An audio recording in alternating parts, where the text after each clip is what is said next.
বিভিন্ন সংবাদ মাধ্যমে দেখছি এই যে আমাদের ভাইপো নামক এই আহ, বড়গাছা বলবো আমি, কেননা তার নিজের কোনো ক্ষমতা নেই, নিজের কোনো ক্ষমতা নেই, সে অন্যের ক্ষমতায় ক্ষমতাশালী।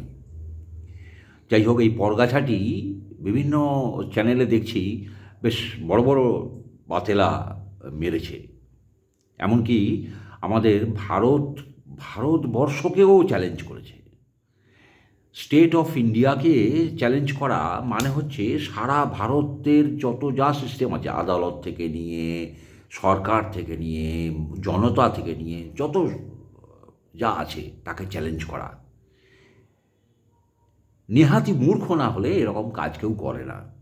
ওদের ভাগ্য ভালো, এই পিসি ভাইপোর ভাগ্য ভালো যে বিজেপি, কংগ্রেস বা এই বামপন্থীদের মতো বিজেপি স্বৈরাচারী দল নয়।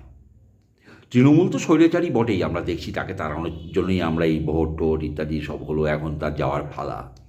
তাছাড়াও এই কংগ্রেস, এই বামপন্থী, এরা কিন্তু চরম স্বৈরাচারী দল।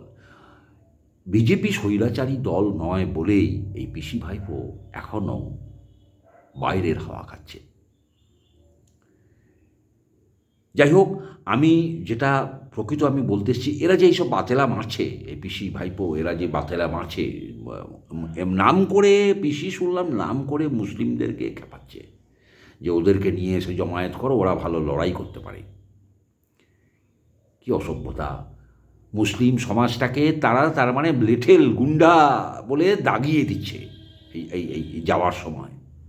উনি চাইছিলেন বহুদিন ধরে, সেই এসআইআর শুরু হওয়া থেকে উনি চাইছিলেন এটা পশ্চিমবঙ্গে একটা সাম্প্রদায়িক দাঙ্গা হোক, তাহলে আমি একটু সুবিধা পাই। কিন্তু সেটা হলো না, মুসলিম সমাজ জেগে গেছে, তারা আর ফাঁদে পা দিচ্ছে না।